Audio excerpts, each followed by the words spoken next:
My father never, to any of us, his children, ever discuss that expedition. Occasionally, an odd statement came out, but he never let us read his diaries when he was alive. They were locked up. My father never spoke. He did say they had a tough time. We were young anyhow. We were a bit too young to listen to him. But apart from that at all, I never heard him speak much about it.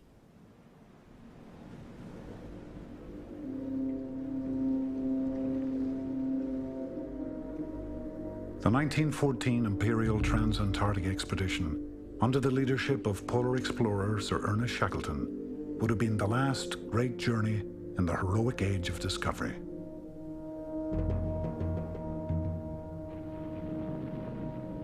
It was a daring scheme.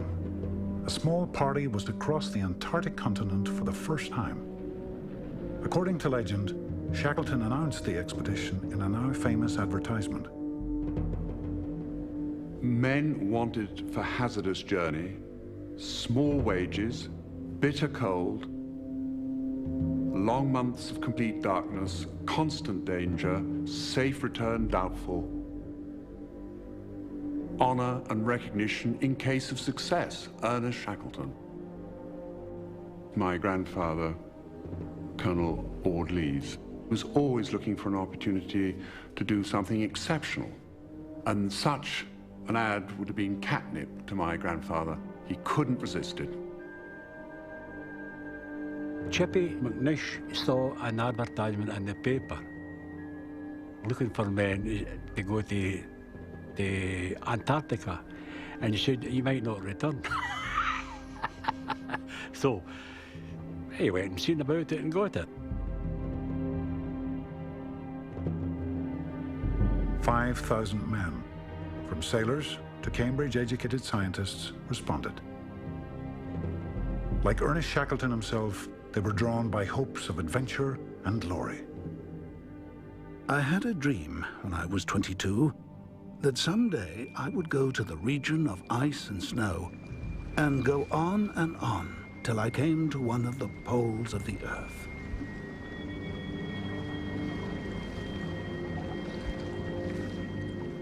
Exploration had earned Shackleton fame and a knighthood, but he had still not realized his dream. Twice before he had set out to claim the South Pole, and twice he had returned defeated, ultimately losing this prize to Norwegian Roald Amundsen.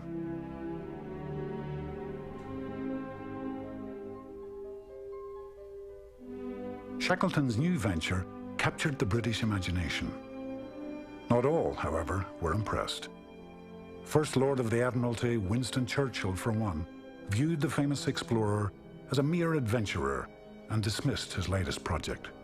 "Enough life and money has been spent on this sterile quest," he wrote. "The pole has already been discovered. What is the use of another expedition?" Nevertheless, in August 1914, after 7 frantic months of preparation, Shackleton and his crew of 27 men were poised for departure. But even as his ship set sail, the world in which Shackleton's dream had been conceived was coming apart.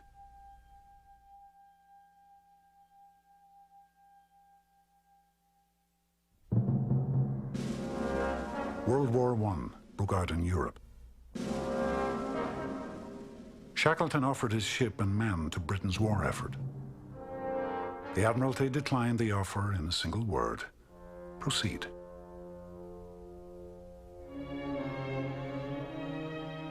Shackleton's ship, Endurance, was named for his family motto, "By endurance we conquer," a phrase that summed up Shackleton's own drive and resilience. He was determined not to repeat earlier mistakes that had cost him the prize of the South Pole. Following the successful Norwegians, Shackleton brought along 69 Canadian sled dogs.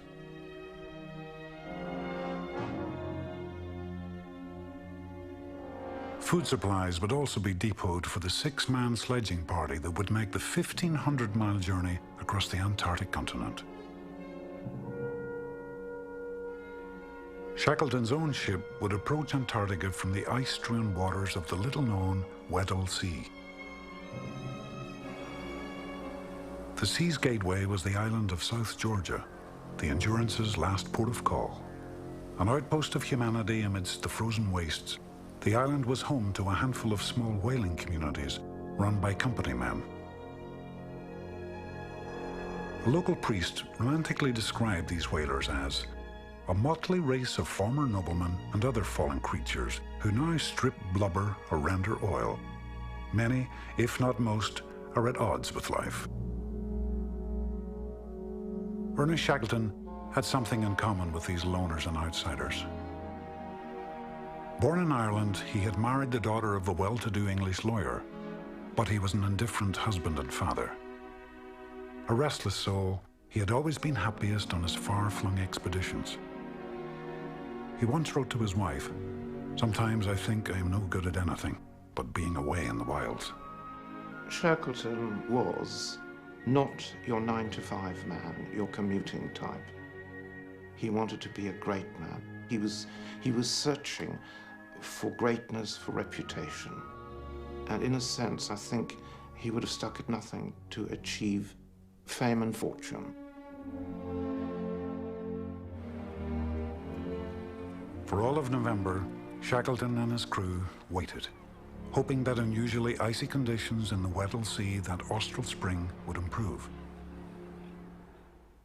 Expedition photographer Frank Hurley began his record by capturing images of exotic wildlife for an eager British audience. The sale of film and photo rights had been crucial to financing the costly venture.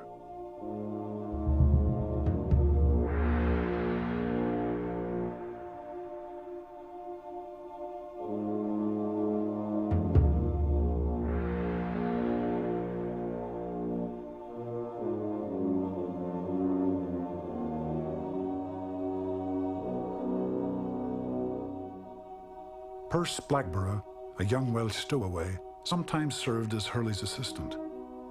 Blackborough had fallen in love with the Endurance when she had docked in Buenos Aires on her way south. Mrs. Chippy, the carpenter's popular tomcat, also along for the ride, had fallen overboard on the outward journey. The ship had turned around to pick him up. The crew took advantage of their last opportunity to send letters home. Navigator Hubert Hudson wrote his father, "Dear old Dad, just a line before we sail. We've had a very good time so far, and I think we shall do well. I hope to be home again within 19 months and go straight to the front. What a glorious age we live in." By early December, Shackleton could delay no longer if he were to take advantage of the Antarctic summer. All his resources had been committed to the expedition, and behind him, Europe was at war. Twice before, he had seen his dream snatched from him.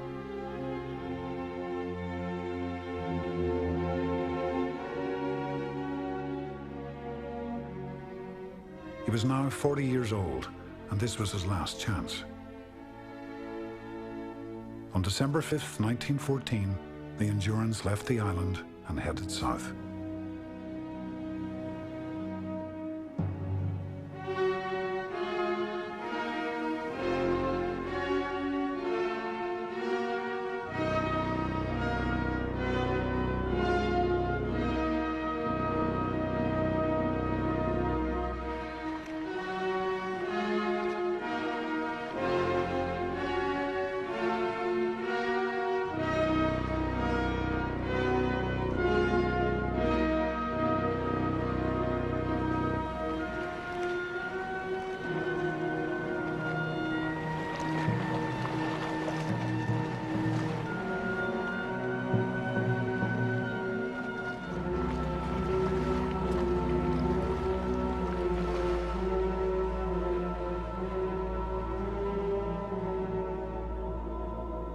On the third day, they encountered the enemy. The huge compacted chunks of surface water known as pack ice. The pack stretched to the horizon, broken only by gaps of open water known as leads. The challenge would be to navigate the shifting 1,000-mile tangle of leads all the way to the continent.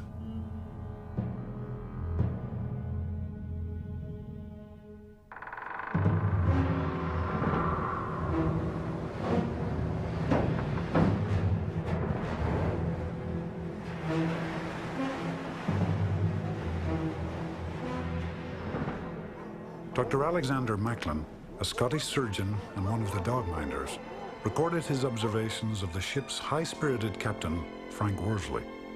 Worsley specialised in ramming, and I have a sneaking suspicion that he often went out of his way to find a nice piece of floe at which he could drive at full speed and cut in two.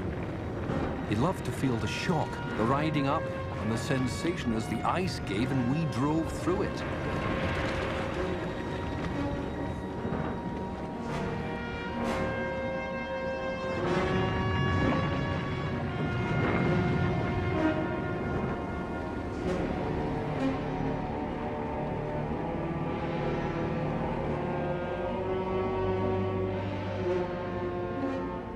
Some days the ship was held up by ice.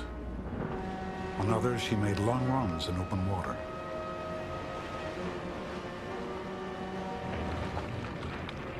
After 6 weeks of travel, the Endurance was only 100 miles from the continent when she entered a field of heavy brash ice, slowing the ship to a crawl. Captain Worsley recorded a fateful decision. The character of the pack has again changed. The floes are very thick. We cannot push through except with a very great expenditure of power. We therefore prefer to lie to for a while to see if the pack opens at all when this northeast wind clears.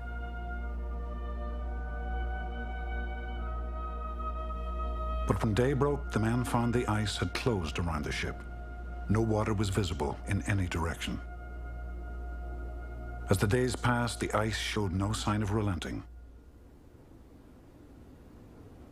The event that sealed their fate was recalled years later in a radio interview by expedition meteorologist Leonard Hussey. On the 14th of February 1915, the temperature suddenly dropped from 20 degrees above zero to 20 degrees below it, and the whole sea froze over and we froze in with it. An unexpected lead opened up 400 yards ahead, offering a chance to reach open water. And of course we had no explosive to blast our way out, so we just had picks and shovels.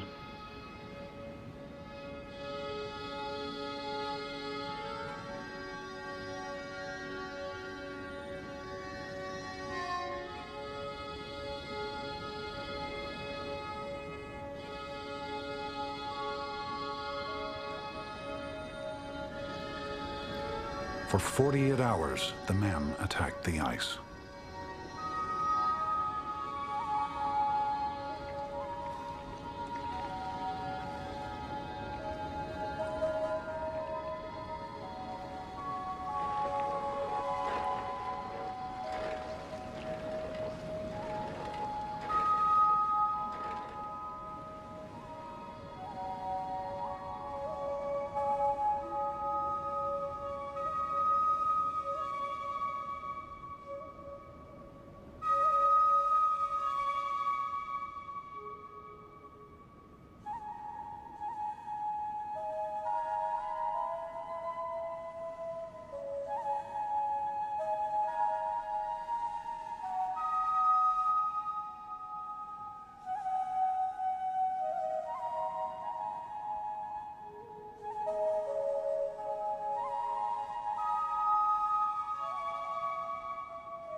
Frank Hurley, who filmed the men's exhausting bid for freedom, wrote in his diary, "All hands hard at it till midnight, when a survey is made of the remaining 2/3.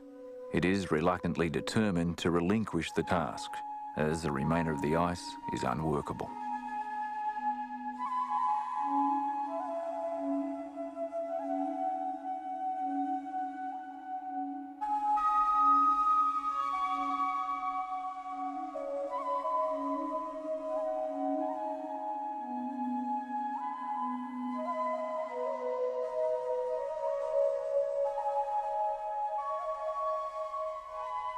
They were trapped until spring, some 7 months away. Beyond even radio contact, no one in the world knew where they were. They had been thwarted only one day's sail from their destination.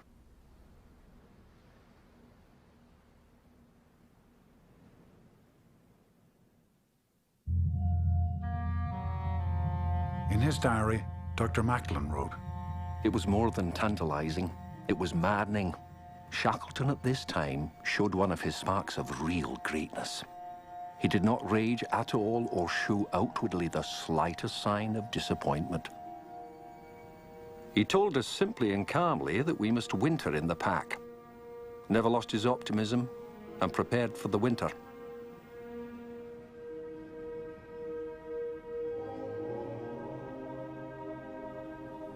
Optimism was at the very core of Ernest Shackleton's personality. Known to all as the boss, he was a born leader who was from his youth driven by a romantic quest for adventure. At 16, he had shipped out as a cabin boy. By 24, he was certified as a master in the Merchant Marine Service. Shortly after, he was chosen as an officer on Robert Falcon Scott's historic first voyage. There, he saw tensions flare among men of different personalities and classes, thrown together in close quarters, and watched as morale eroded under Scott's inadequate leadership. Shackleton knew he could do better.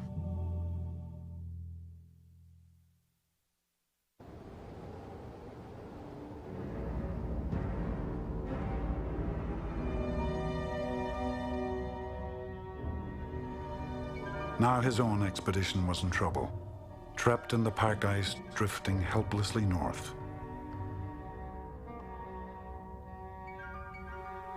The crew restless.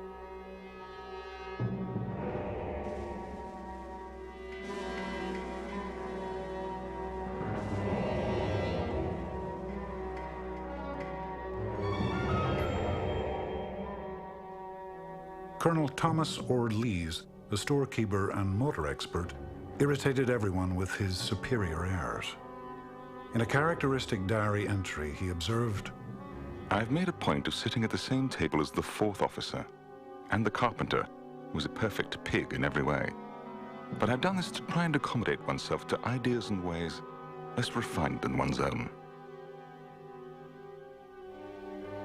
Others shared his distaste for mingling with different classes. McNish, the carpenter, had a few blunt words of his own for the superior motor expert. Order Lees is laid up with a sprained back. He was shoveling snow yesterday, the first work he has done since we left London.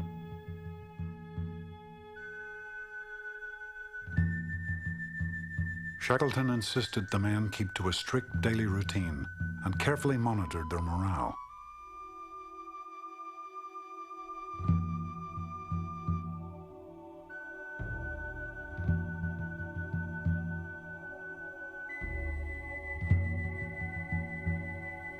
When dissension threatened, Shackleton was prepared to act forcefully. John Vincent, a heavyweight wrestling champion caught bullying the sailors, was summoned to Shackleton's cabin. He left demoted. Everyone, including the boss himself, would work together. Seaman Walter Howe remembered, "Everybody mucked in. It didn't matter who they were or what they were. Their qualifications didn't count for anything." Scientist James Worley found himself assigned to a cleaning brigade. Everybody was prepared to join in whatever was happening, whether it be scrubbing the floor. And I think Shackleton himself, with his Irish background and ability to communicate and join in, made everybody feel that they were one. It was a team and not a them and us situation.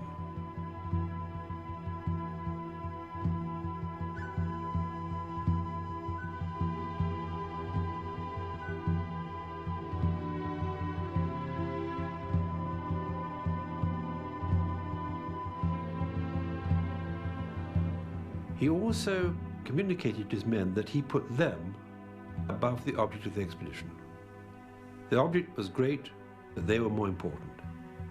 Second in command, Frank Wild, had been with Shackleton in 1909 when the boss, running out of supplies, gave up the pole in order to save his party from certain death. Wilde had watched him turn back just 97 miles short of the prize. One night, with both men close to starvation, Shackleton had forced upon Wilde a biscuit from his own meager rations. Wilde recorded, "I do not suppose that anyone else in the world can thoroughly realize how much generosity and sympathy was shown by this. I do. By God, I shall never forget it."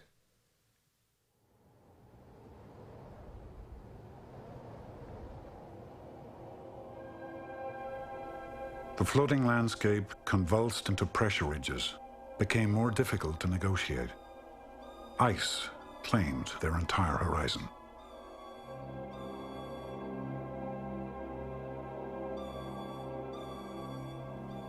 As they drifted, Shackleton was mindful of the fate of the ship Belgica. She also had been frozen for a winter on the pack, and her crew had succumbed to infighting and ultimately insanity.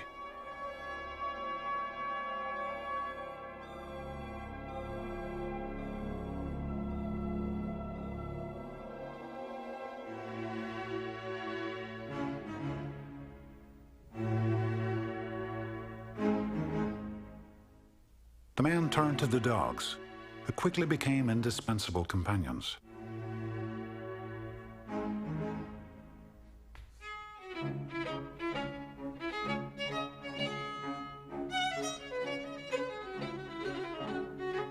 Hurley recorded, "A few words about my dogs. Shakespeare, alias as Tachko, the Holy Hound and Bug Whiskers, is a magnificent animal, somewhat resembling an English sheepdog. He is a noble creature, dignified in gait, master of the team in battle, and a leader in canine sagacity. A good leader will ferret out the best track through rough and broken country, will not allow fights in the team or indulge in capricious antics. A team of 9 dogs can haul about 1,000 pounds. My team is one of the best."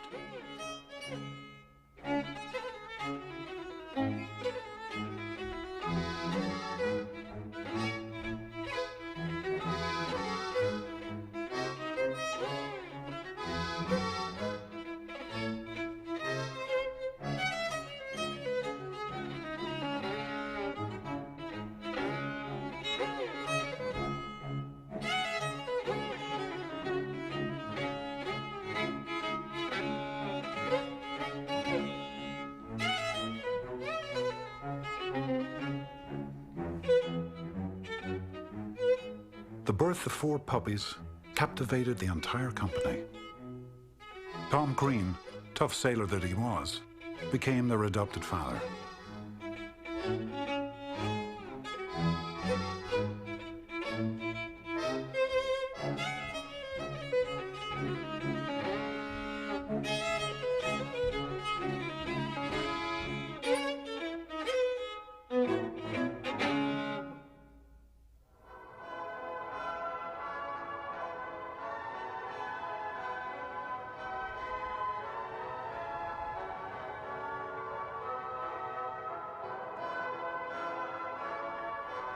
The men passed the long months with soccer matches, with theatrical evenings,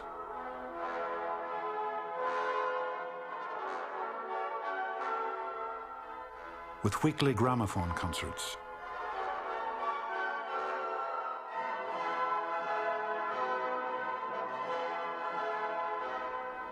and a memorable haircutting tournament. McNeish recorded, "We do look a lot of convicts, and we are not much short of that life at present, but still hoping to get to civilization someday."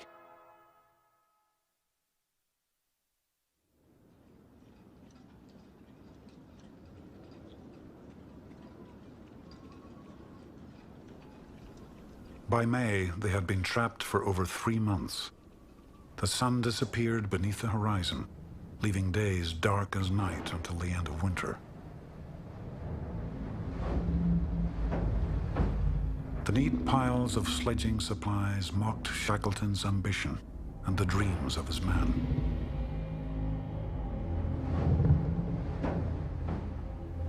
Meanwhile, ominous forces were at work. Ice, their old enemy, menaced the helpless ship. Under pressure of the tightly congested pack, huge blocks of ice buckled into ridges, threatening to crush her.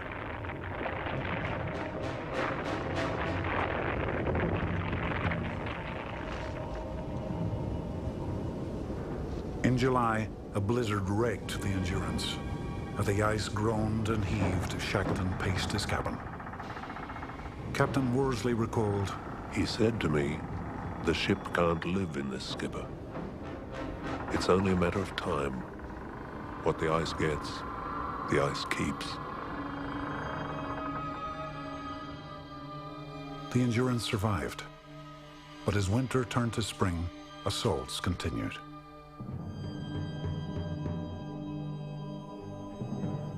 In an interview 40 years later, sailor Walter Howe still remembered the ship staggering under the blows. The ice got her under the starboard quarter and lifted her bodily, as it were. And then she listed very heavily to port. And the timbers began to crack and groan. Did you hear the timbers going as the ice tightened? Oh, you couldn't avoid it. It was there like heavy fireworks and blasting of guns.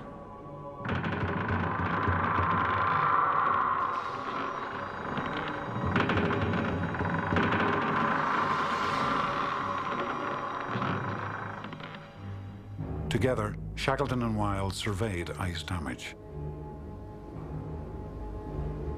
Orderlies recorded, "Sir Ernest must have gone through terrible anxiety lately, though he is so inscrutable that no one could have detected anything unusual in his manner. I know for a fact that he did not once lie down for 3 days, and I don't think he had undressed for 10 days.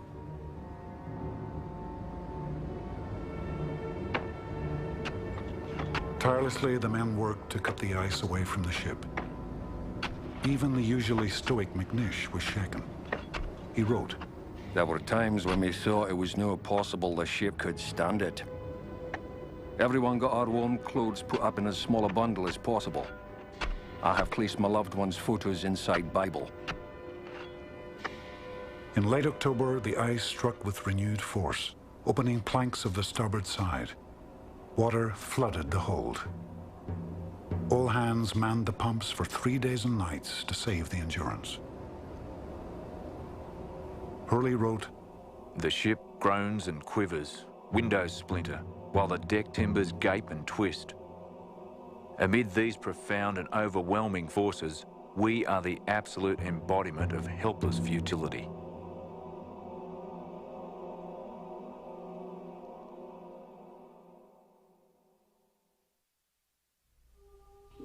On October 27, 1915, 10 months after their entrapment in the ice, Shackleton gave the order to abandon ship.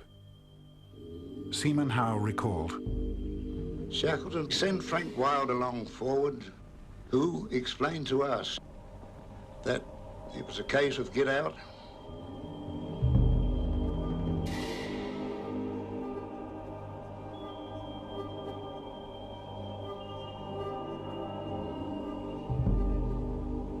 Previously, Sir Ernest had probably seen the red light, and sledges were packed with as much stores as possible.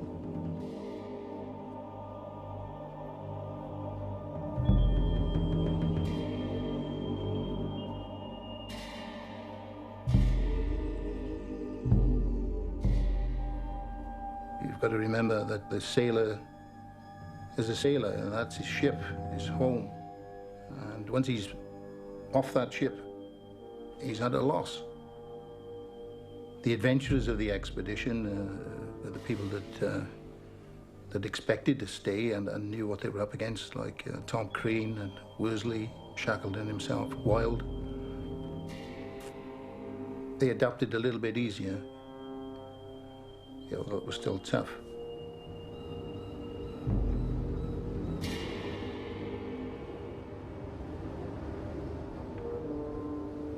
They had been reduced to a fraction of their original provisions and to 3 of the ship's 4 lifeboats.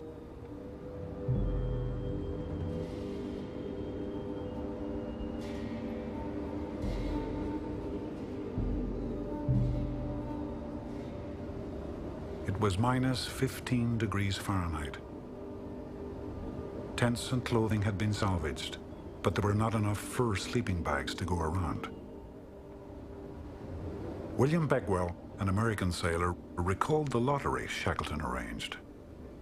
There was some crooked work in the drawing, as Sir Ernest, Mr. Wilde, Captain Worsley, and some of the other officers all drew wool bags. The fine, warm fur bags went to the men under them.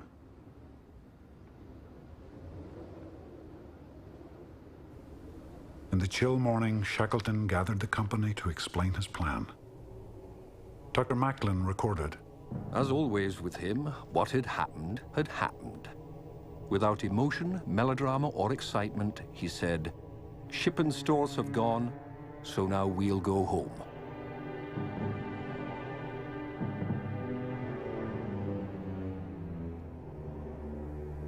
This calm front belied the night Shackleton had passed pacing the ice alone. The thoughts that came to me in the darkness were not cheerful. The task now was to secure the safety of the party. And to that, I must apply every bit of knowledge that experience of the Antarctic had given me. There is nothing that can crush a man as to see his dreams crumble to the dust. But on the other hand, he realized if the one goal had disappeared, we'll have another one. And so, if I can't cross the continent, I'm going to bring all my men back alive. Because you mustn't forget that polar exploration was littered with dead bodies. This almost fanatic, well, it was a fanatic desire to bring his men back alive. This then became the driving force. It was the only thing he cared about. That change from aiming to attain what you had set out to extricating yourself from defeat is a strain that has broken many a man. It did not break Shackleton.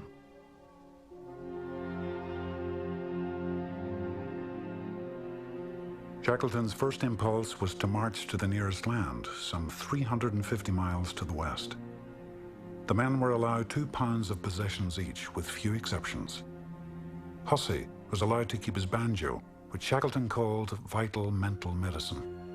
But there could be no extra mouths to feed. On Shackleton's orders, 3 puppies and Mrs. Chippy were shot. I feel sure that it is the right thing to attempt a march. If we can make 5 or 7 miles a day, our chance of reaching safety will be greatly increased. It will be much better for the men to feel they are on their way to land than to sit down and wait.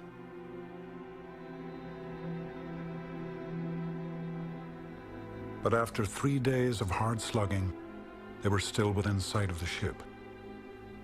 The march to land had proved futile. Now there was nothing to do but watch and wait.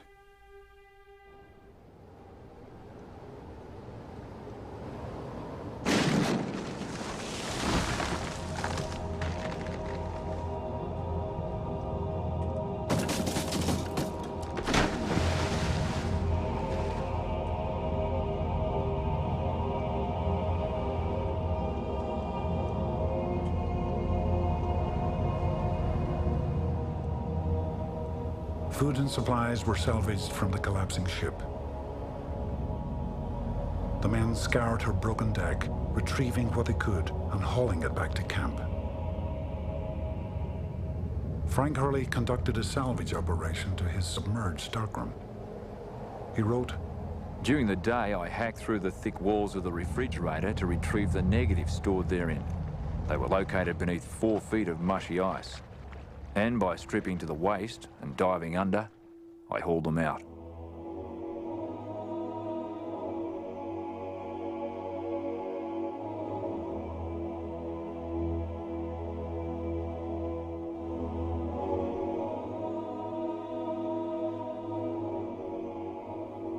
Together, he and Shackleton selected 120 negatives and sealed them in tin canisters. The remaining 400 Shackleton had Hurley destroy, so he would not be tempted to recover them later. Hurley retained a single vest pocket Kodak camera and 3 rolls of film. On November 21st, the broken ship sank for good beneath the ice.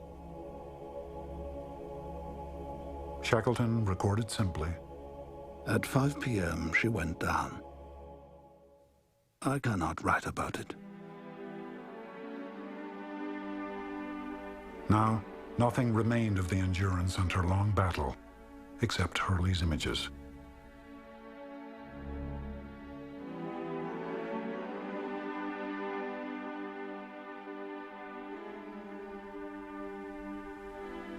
Once the ship had gone, so my grandfather, I know, felt not at ease on the ice. It was a new thing. I mean, he'd seen snow as a kid, but never set foot on an iceberg like that. So it was a new ball game, so to speak. In their minds was, like any human being, I think, are we going to get out alive?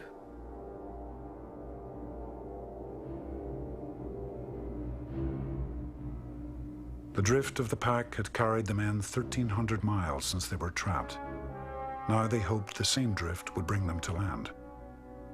If not, they were bound for open sea.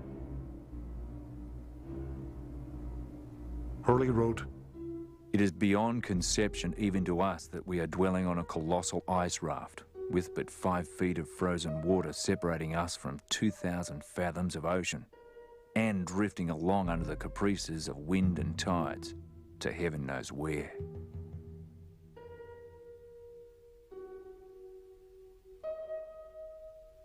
Timbers from the ship were used to build a new home, Ocean Camp.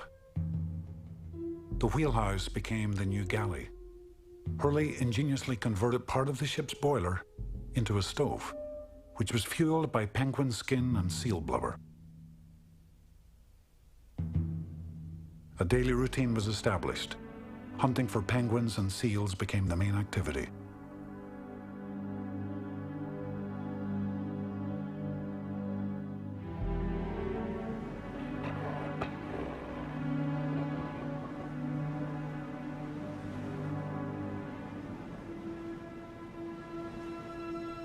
Each man knew rescue was impossible. They were managing to stay alive. But to what end? They had a pretty miserable time on the ice. But having said that, in the end, at every turn, Shackleton's enemy was not the ice, but it was his own people, in the sense it was their morale. That was the foe. He had to prevent their morale from crumbling. The ice was nothing. Anybody can deal with the ice, but to deal with the human spirit, that is very difficult.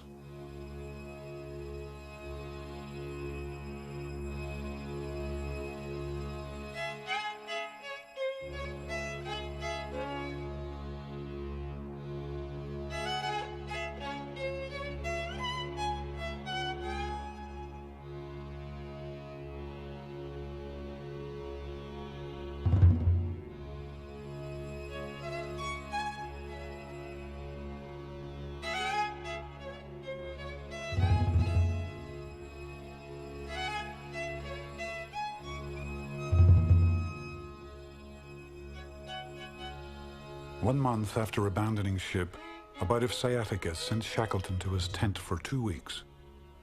Emerging after his forced confinement, he made the surprising decision to attempt a second march to land.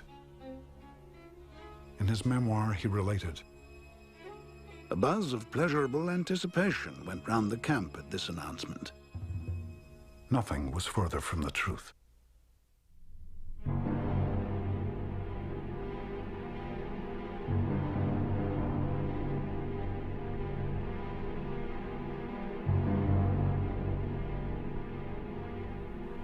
Again, the men dragged the loaded lifeboats weighing more than a ton apiece, hacking their way through pressure ridges that obstructed their passage. At times, they trudged up to their knees in snow.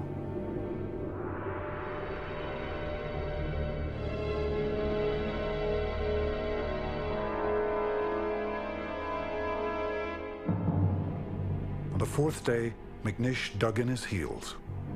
Earlier, the carpenter had proposed to build a sloop from the wreckage of the Endurance. Shackleton had rejected the plan. Now McNish openly rebelled and refused to continue.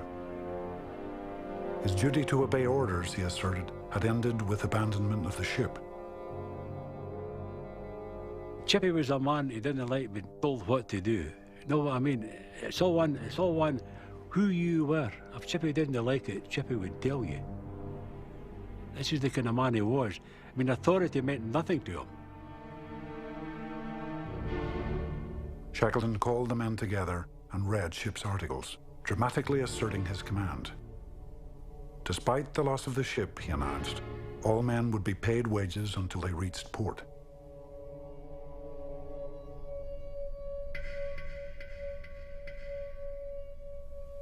McNish backed down. Mutiny was averted. No leader on the edge of survival can tolerate the least threat to his authority. And Shackleton, in fact, was prepared to shoot the carpenter if necessary, and he would have been justified because there was a hidden danger here that the carpenter was only voicing the opinions of 2 or 3 other members of the crew, and more for all we know. And had this not been crushed immediately, the whole party would have disintegrated. 2 days after the standoff with McNish, Shackleton was forced to realize his own error. He called a halt to the march. In his diary, Shackleton wrote, "Turned in but could not sleep. I'm anxious. Everyone working well except the carpenter. I shall never forget him in this time of strain and stress."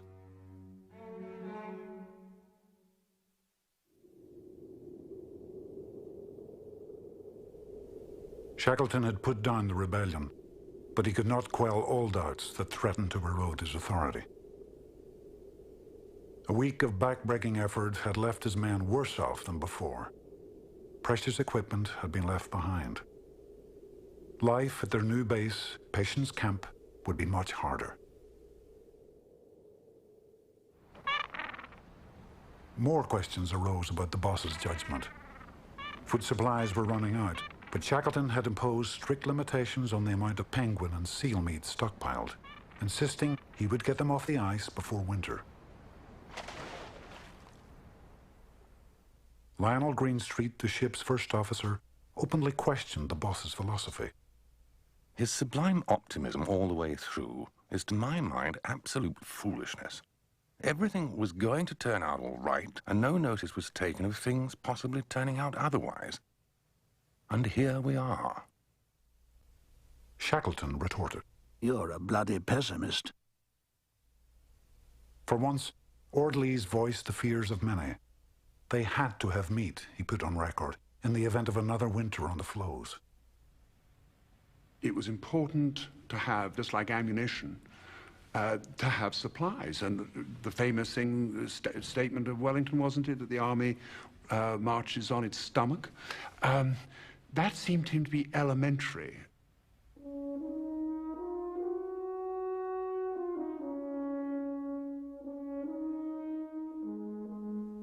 In the end, it was the boss's vision that prevailed.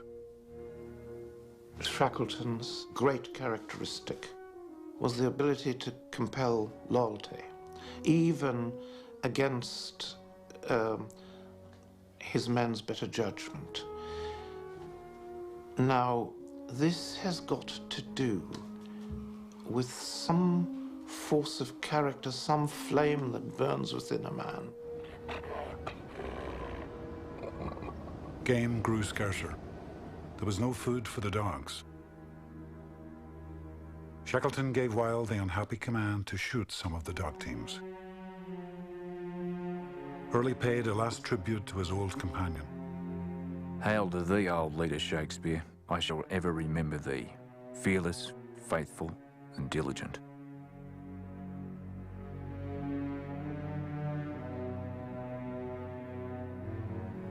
Within weeks, the remaining teams were shot, and this time, eaten. McNish wrote, Frank Wild shot the last of our faithful dogs, of which we kept the 5 young ones for food. Their flesh tastes a treat after living so long on seal meat, and this last 14 days on almost nothing.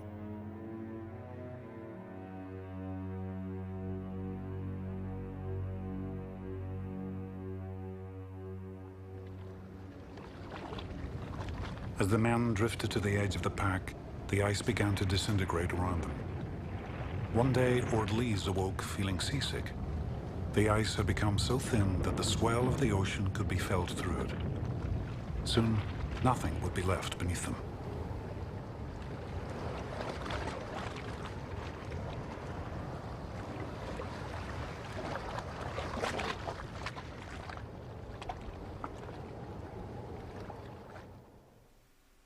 Finally, Shackleton felt that they had to get onto their boats and make for an island to escape from the ice. The problem then was, where were they going to go? And there's an intriguing collection of island silhouettes which Worsley took with him, so that when they saw a bit of land, they knew where they were.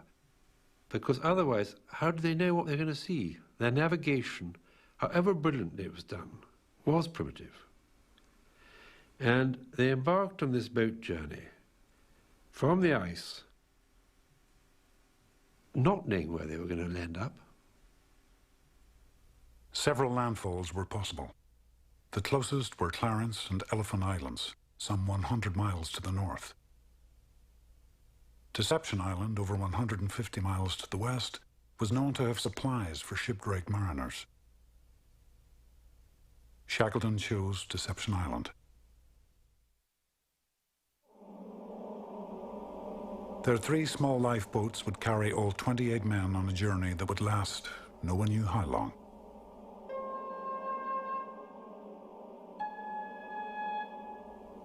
Sailor William Bagwell recalled the landmark day of departure. Our first day in the water was one of the coldest and most dangerous of the expedition. The ice was running riot. It was a hard race to keep our boats in the open leads. We had many narrow escapes from being crushed when the larger masses of the pack would come together.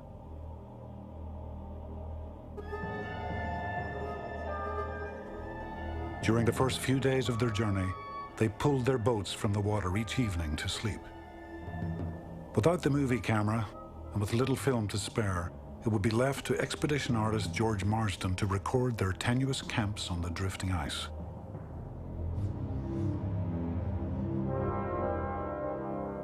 Leonard Hussey and Walter Howe recalled the night when disaster struck. We were drifting over the sea on a piece of ice, and we were cold and frozen. Pitch dark night once, and then the ice split right across under the men's tent. With 8 of us turned in there, one poor chap named Holness, him and his sleeping bag dropped into the drink. Shackleton looked into the crack and he saw a man floating with his sleeping bag. Shackleton grabbed Holness and lifted him in his bag up onto the ice, knowing he could survive only minutes in the freezing water. Seconds later, the ice ages came together with tremendous force. I remember Shackleton saying to Holness, "Are you all right?" "Yes, sir," he said, "I'm quite all right. Only thing I regret, my bloody tobacco's down there in the drink."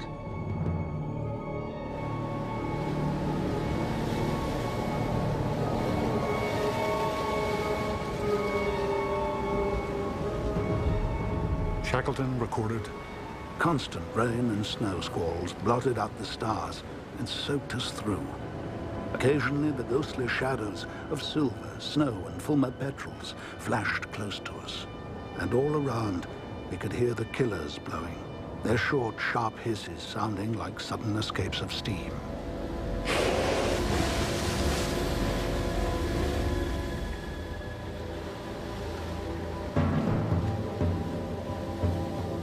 the sheer hardship of the rowing. My father said that at the end of a watch, your hands had to be chipped off the oars. And it's very hard to imagine what it must be like when you try to get some sleep. Your hands must be totally frozen. Your clothes are probably soaked, and you're hungry. The days passed in painful rowing and bailing. Stable ice could not be found, and nights were now spent sitting helpless in the Black Sea. To complete their misery, many of the men were now suffering from dysentery. I think they only had one hot drink a day, and he said that they only ate a ship's biscuit, which, in his own phrase, you look at for breakfast, you suck it for lunch, and you eat it for dinner. What kept them from cracking was Shackleton's sheer willpower, his leadership, this flame that burns within him. And this was manifested in different ways. Either it was Shackleton playing the consummate mariner at the prow of the boat, leading his little squadron to safety, or it was mothering his men, suddenly turning round and comforting somebody or preparing food for him and acting basically like a hen with one chicken.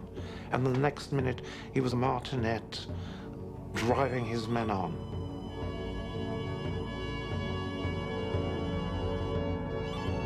It's hard to imagine, and yet they probably were seeing things of great beauty on that journey.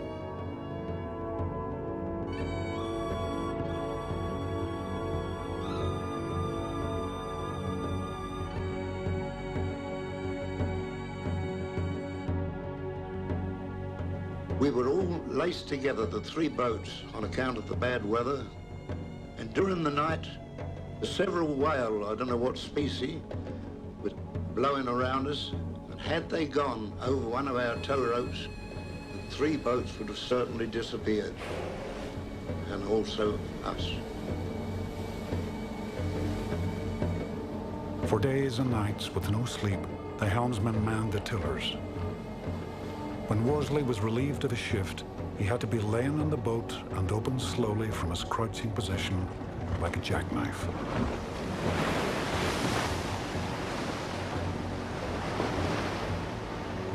Overwhelmed by misery and fear, some of the men broke down and wept. Now Shackleton knew he must make for land at any cost. Changing course, they struck out for Elephant Island.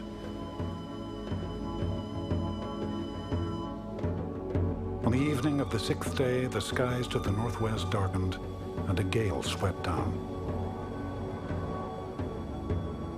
Swamped with water, one of the lifeboats was in danger of sinking. Ord Lees, who up until then had disdained to row, rose to the crisis and bailed for his companions' lives. My grandfather was always a man who wanted to do a feat. Rowing, there's no possibility of doing a feat. I mean, everybody's on the same oar, rowing like that. Bailing out, saving everybody's life, gosh, I mean, that's sort of a part made in heaven for my grandfather, because everybody would be made aware of the fact that he'd been up all night bailing them out. So, gentlemen don't row, but by Jove, they do anything necessary to save people's lives.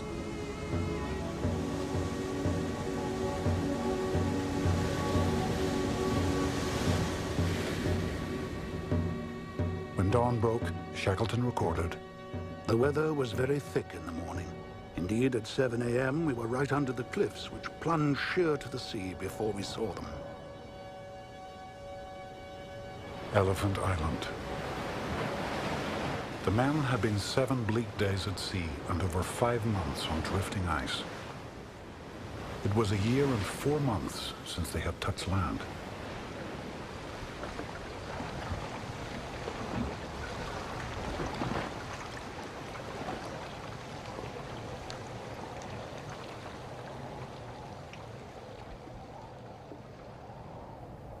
With frostbitten fingers, Hurley recorded the landing.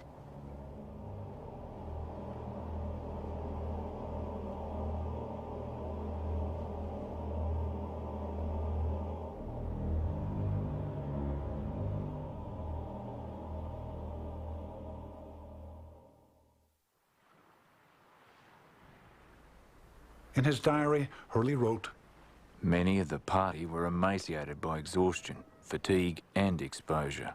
Many suffered from temporary aberration, others shivering as with palsy."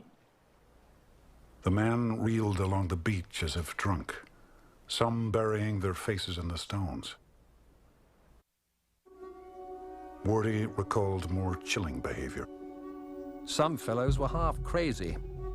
One got an axe and did not stop until he had killed about 10 seals.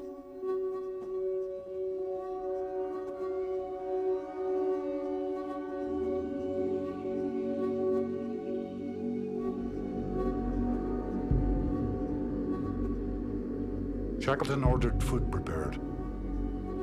It was the first hot meal in 3 days.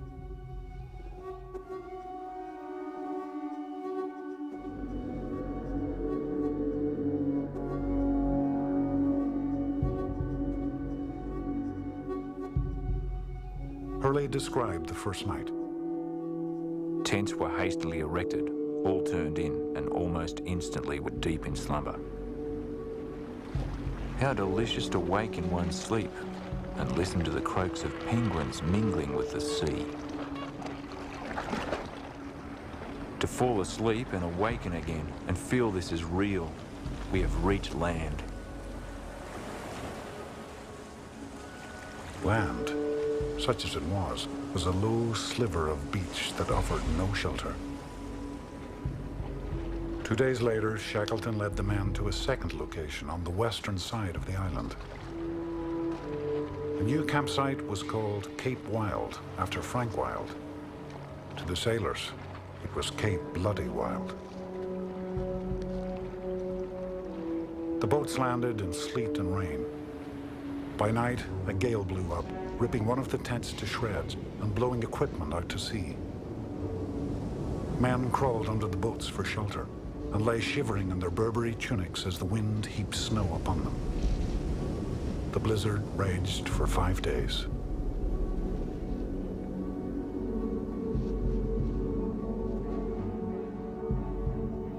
I think I spent this morning the most unhappy hour of my life. All attempts seemed so hopeless, and fate seemed absolutely determined to thwart us. Men sat and cursed, not loudly, but with an intensity that showed their hatred of this island on which we had sought shelter.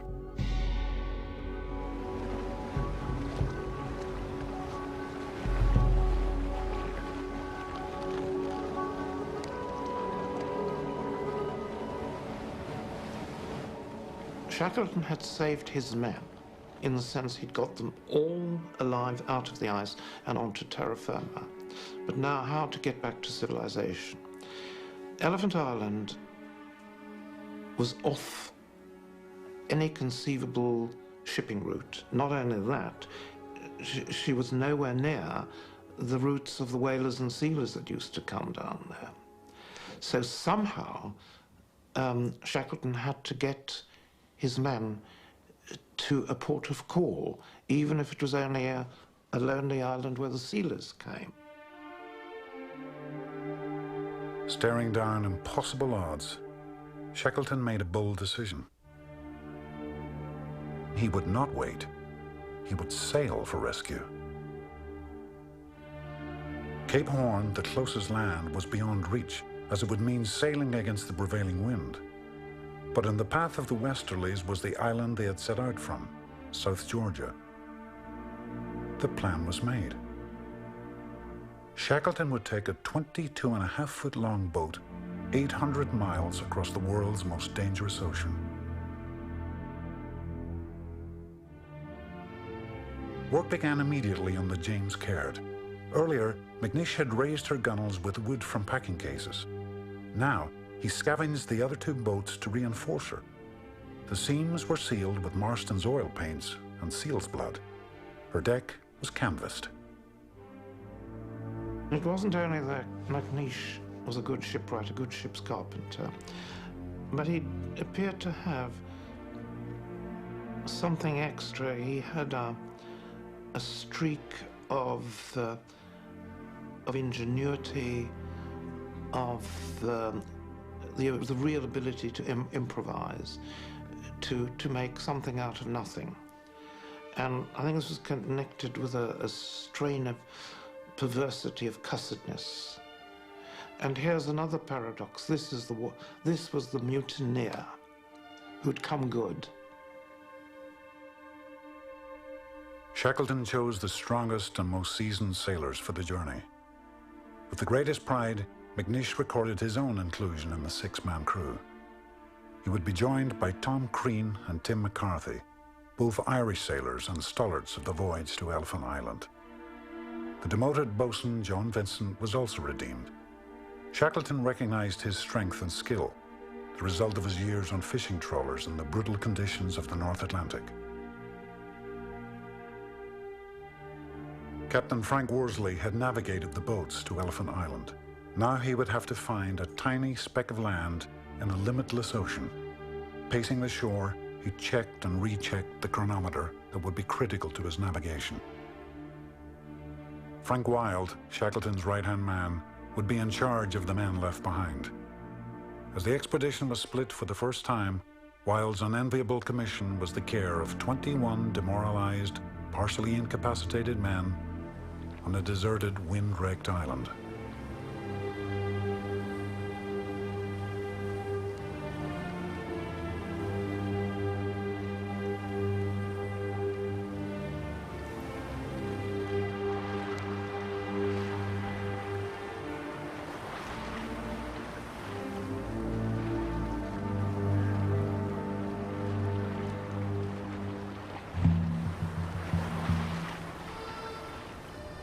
On April 22nd, 1916, McNeish finished his work and the weather cleared.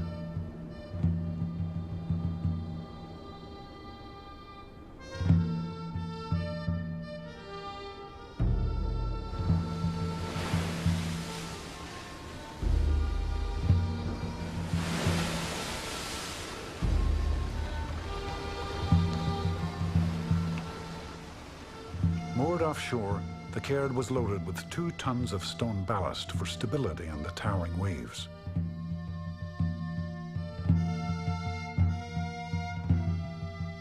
Water from ice laboriously melted over a blubber flame was stored in kegs. They took food for 4 weeks. Beyond this, they knew they could not survive.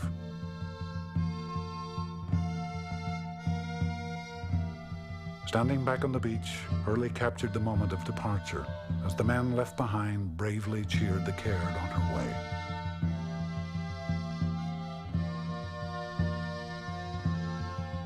On board the Caird, Worsley reflected. The men ashore formed a pathetic group. As long as they thought we could see them, they kept up a wonderful appearance of optimism and heartiness.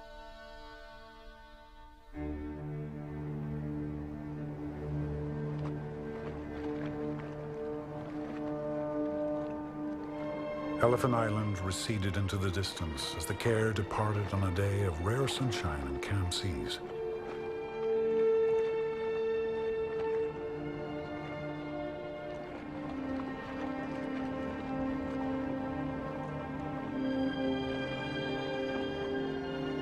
Soon, the Caird was in rougher waters. By the second day, the weather had grown severe, and water began pouring into the little boat.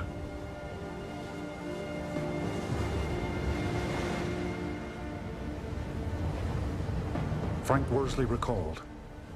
Bruised and soaked with never a long enough interval for our bodies to warm our steaming clothes, our feet and legs had swelled and began to be superficially frostbitten, with the temperature at times nearly down to 0.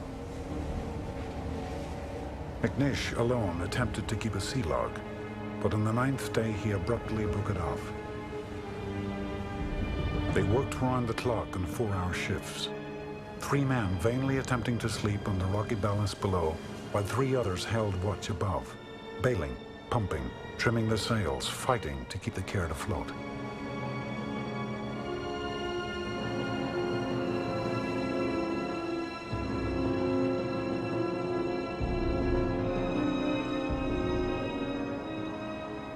They were in a 22-foot-6 little rowing boat, and it is absolutely staggering, the height of the waves. I mean, there were some incredible waves, and some which might nowadays be called non-negotiable waves, where you'd head up to the top, and you might not even get over the top, and you'd slide back down. So it was an extraordinary journey of survival.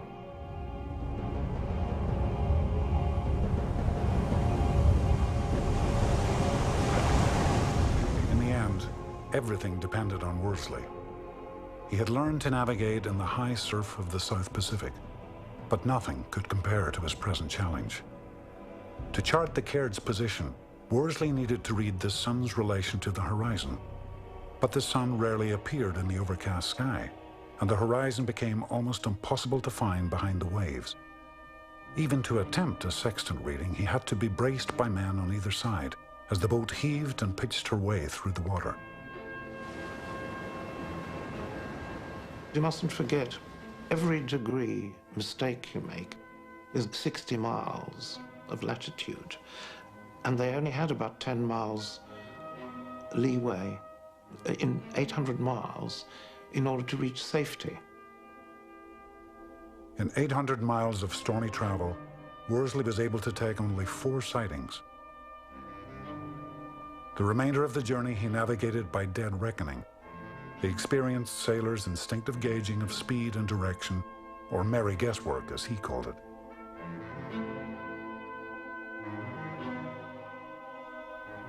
On the 10th day, Worsley believed that they were a little over halfway. He recalled, "2 of the party were very close to death. Shackleton kept a finger on each man's pulse. Whenever he noticed that a man seemed extra cold and shivered, he would immediately order another hot drink to be prepared and served to all. He never let the man know that it was on his account." Vincent's upper lip was torn away by a frozen metal cup. Oh God, it must have been desperate. That's all I could. It must have been desperate. My father's ears, his 2 ears, suffered frostbite.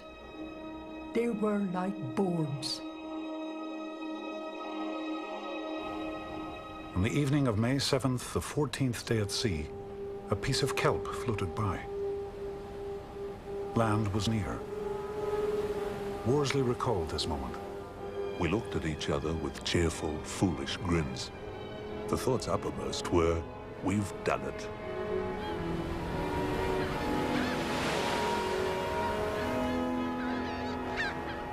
With land in sight, new ordeals arose to test their limits. A wind drove them perilously close to the island's cliffs.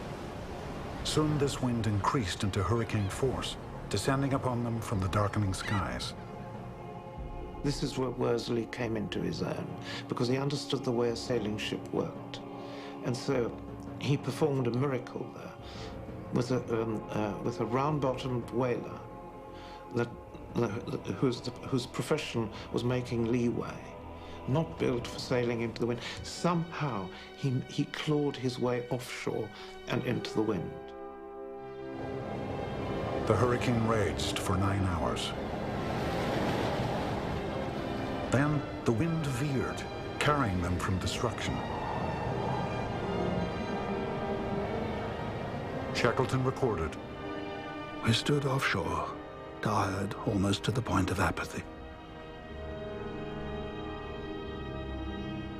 On the evening of May 10th, the 17th day at sea, the James Caird sailed into the entrance of King Haakon Bay on South Georgia. In the gathering darkness, the boat ran in on a swell and touched the beach. A small stream flowed nearby, and the men fell to their knees and drank. One of the greatest boat journeys in modern maritime history had ended.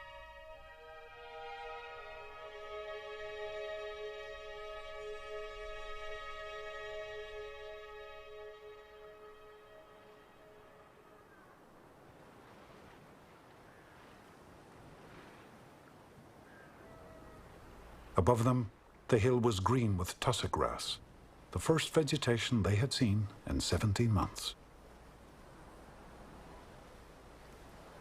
McNish recalled, I went on top of the hill and had a lay on the grass, and it put me in mind of old times at home, sitting on the hillside, looking down at the sea.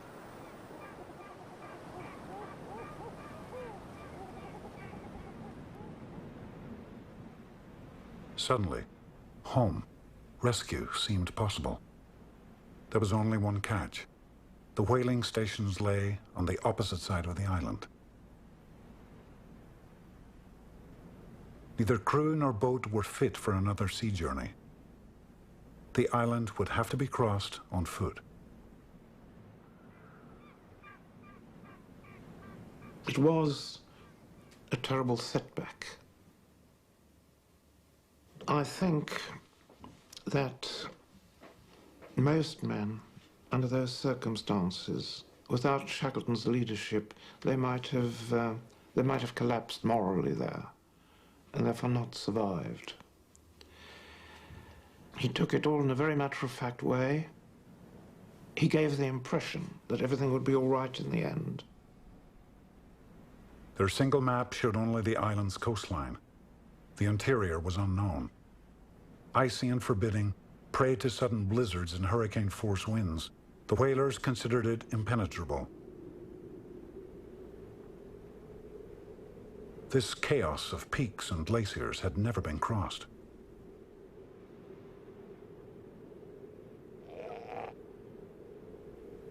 They had just survived 17 days at sea, and their feet were still numb from frostbite. But if rescue were to be made, they had to reach the other side.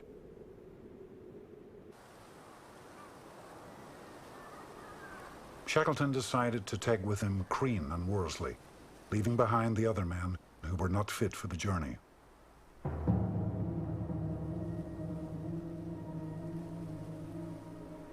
Using screws from the caird, McNish improvised climbing boots.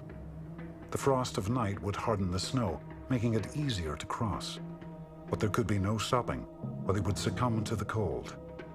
They were in a race for their companions' lives.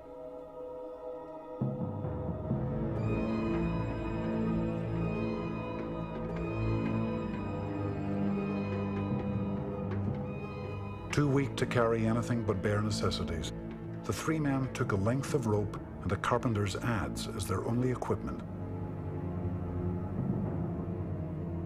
Taking advantage of the full moon and calm weather, they set out at 3 a.m. for Stromness whaling station. Beneath the deceptive blanketing of snow lay ice fields pitted with crevasses. One misstep could end in death. As the day grew longer, they struggled through a bewildering confusion of ridges and plateaus.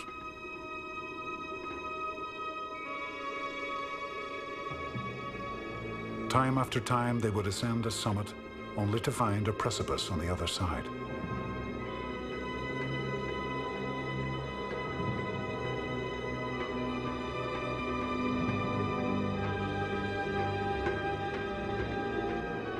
Shackleton recalled, "We were now feeling the strain of the unaccustomed marching. We had done little walking since January, and our muscles were out of tune.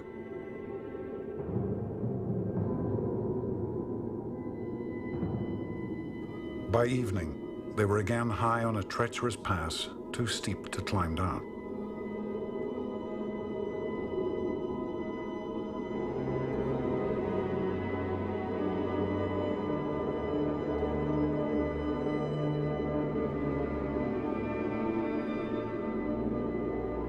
It was of the utmost importance for us to get down into the next valley before dark.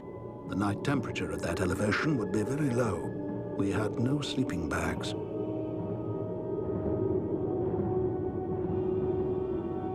Worsley recorded, Shackleton said, "We've got to take a risk. Are you game? We'll slide." Coiling their rope into a pad, they sat down, then pushed off, not knowing what rocks or razor-sharp ice lay in their path. We seemed to shoot into space. Quite suddenly, I felt a glow and knew that I was grinning.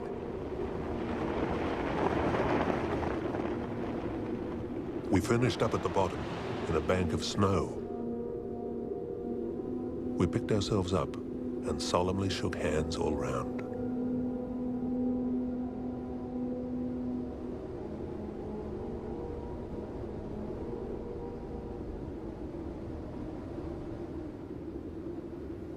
All night into early morning, they marched on. Wrote Shackleton, "At 5 a.m., we were at the foot of the rocky spurs of the range. We were tired, and wind that blew down from the heights was chilling us. I thought we might be able to keep warm and have a rest. Within minutes, my two companions were asleep.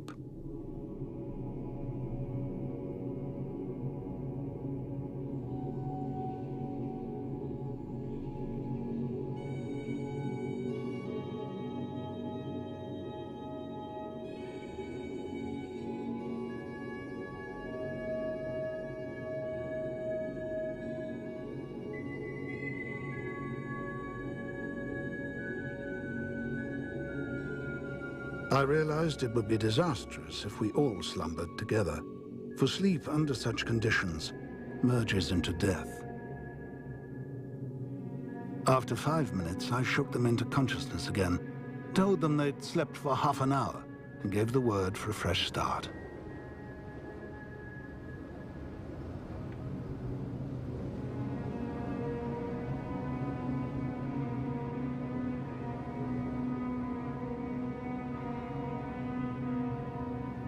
By 6:30 a.m., they had climbed a ridge that looked down upon a site familiar from a year and a half earlier, Fortuna Bay. Stromness was around the corner. At 3 in the afternoon on May 20th, Shackleton, Worsley and Crean stumbled into Stromness Station. They had been marching for 36 hours.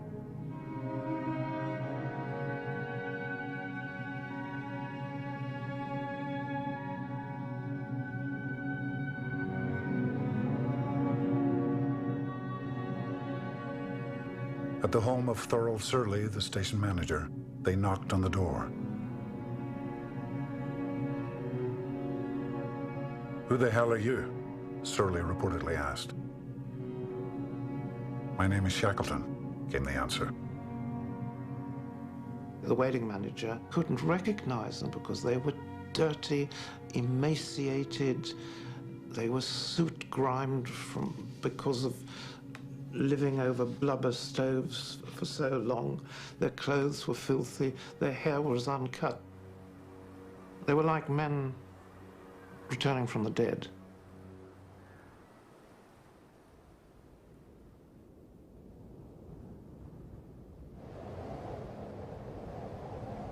That night, the weather turned. Lying in bed in the manager's house, Shackleton listened to snow drive against the window. Had they been caught in a blizzard, nothing could have saved them.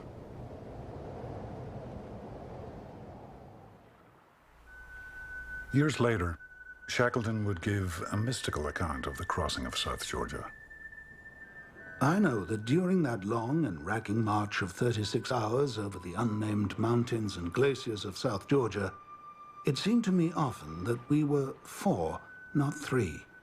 I said nothing to my companions, but afterwards Worsley said to me, "Boss, I had a curious feeling that there was another person with us."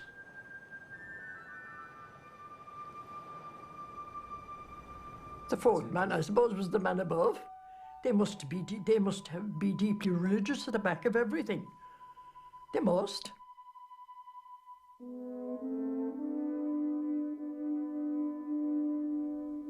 Three days after arriving in Stromness, Shackleton, Worsley and Crean set out for Elephant Island in a borrowed ship. Their 3 companions back at King Haakon Bay were given passages home. 60 miles short of the island, the rescue ship was brought to a halt by their old enemy, ice. There was nothing to do but return. Over the next 4 months, Shackleton made increasingly frantic attempts to get through to his men on Elephant Island. At last, in late August, the Chilean government loaned him a small tug called the Yelcho, and Shackleton, Worsley and Crean set out on their fourth rescue attempt.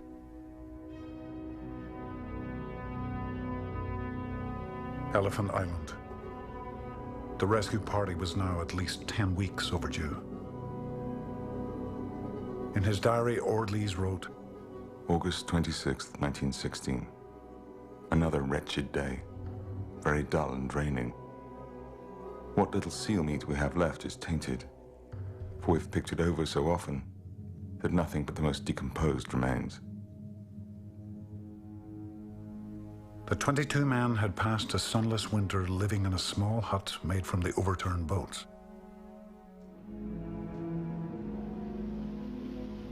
"22 of us lived in a tiny, dark little hut. The weather was just appalling. Blizzards and snowstorms almost the whole time. The great difficulties, of course, was lack of water. There was plenty of frozen water all round, but you can't suck ice at those temperatures. If you do, it blisters your lips and your tongue as though you'd sucked a piece of red-hot iron. So we used to take a few chips of ice in our sleeping bags with us at night in an old tobacco tin. And if you lay very still all night, a few of those chips would melt and you'd have about a teaspoonful of water for your breakfast in the morning. Of course, food was very short. We had very little except a little seal and penguin whenever they came up. And Marston, who was with us, had a little penny cookery book from which he used to read one recipe per night. We all lay around very quietly and very solemnly, suggesting in turns improvements and alterations. Then when the last man had finished, we went to sleep dreaming of the second helpings we'd refused when we were back home. You know, it's difficult to realize how hungry a man can be. When we'd eaten our rations and such seals and penguins as we could catch, then, without any enmity, we looked at one another.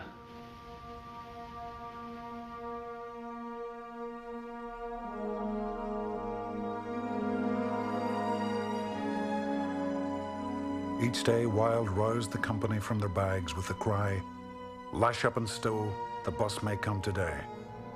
But by the end of August, even Wilde had given up hope that Shackleton would return. Ordlees summarized the situation. The idea of a ship ever coming now is getting more and more remote, as preparations are being pushed along for sending one of our 2 boats. Wilde and 4 other members are to go in the Dudley Docker and will make their way from island to island of the South Shetlands until they reach Deception Island, about 250 miles away. It is a big undertaking.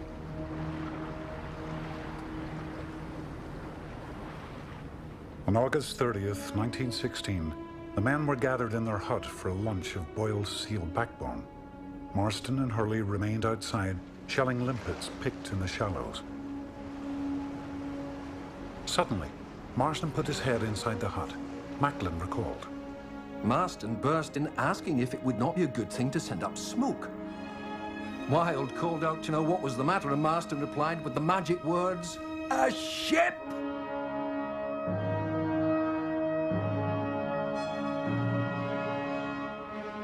From the deck of the Yelcho, Shackleton scanned Cape Wild through binoculars, counting the figures who poured out of the hut onto the beach.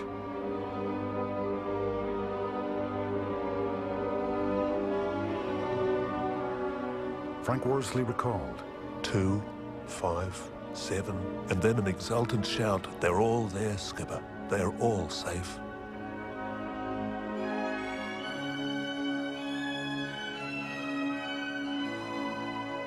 Crean joined us, and we were all unable to speak.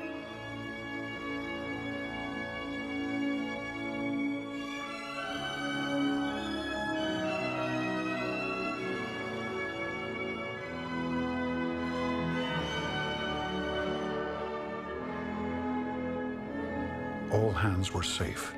Not one life had been lost.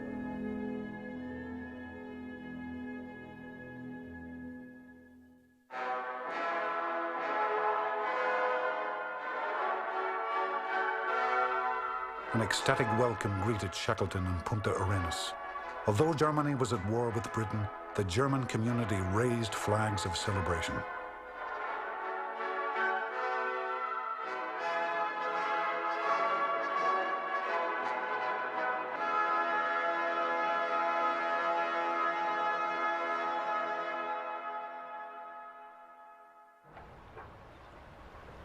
The crew of the Endurance returned to a British nation that little resembled the one they had left 2 years before.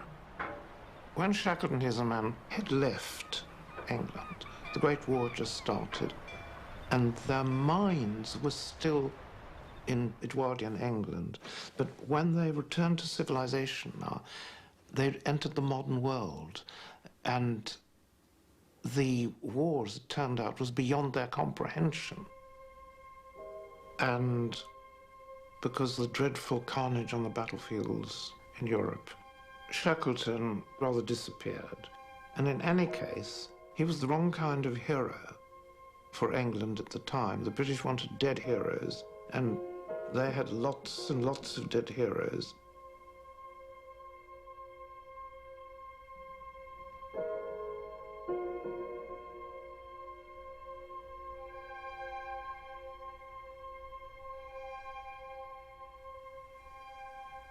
I suspect in 1918, the death of so many people in the trenches in the war made them feel that they had been, I could have said, nearly cowards, that they avoided 2 years of the war and they were lucky to be alive. Most of the men entered the war upon their return. Frank Hurley went off to photograph the fighting in the trenches. Tim McCarthy would be killed at sea 6 weeks after enlisting.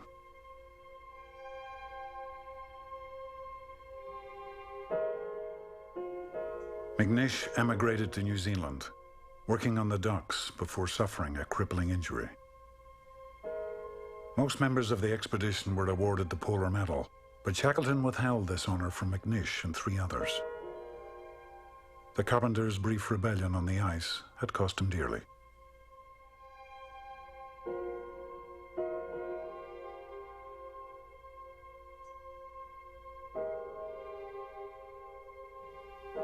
As Shackleton had known, the Endurance expedition had been his last chance at glory.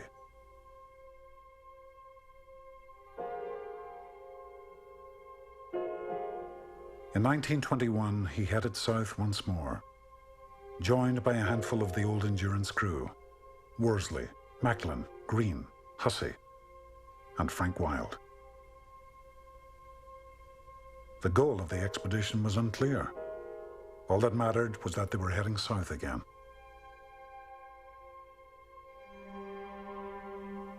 On the evening of his arrival in South Georgia, Shackleton had a heart attack and died. He was not quite 48 years old.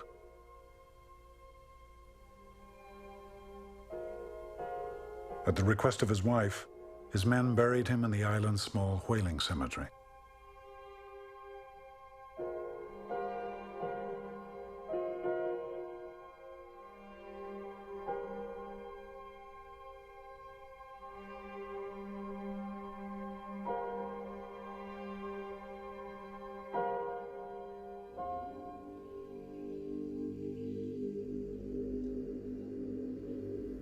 Bereft, Shackleton's men continued their uncertain expedition. Along the way, they took time to visit a place they never thought they would see again: Elephant Island. The expedition photographer recorded their visit.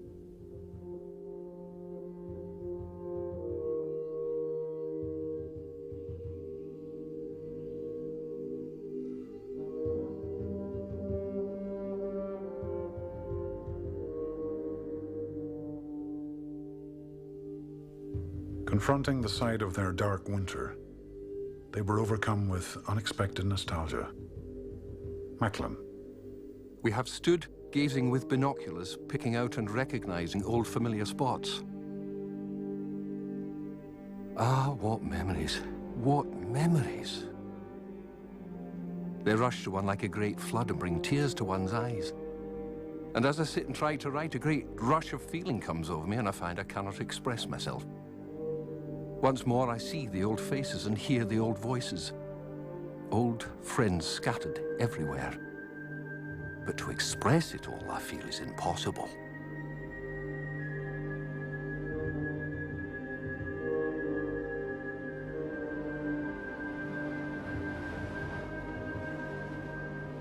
Shackleton's own feeling about the Endurance expedition was expressed in his memoir. We had seen God in his splendors, heard the text that nature renders. We had reached the naked soul of man.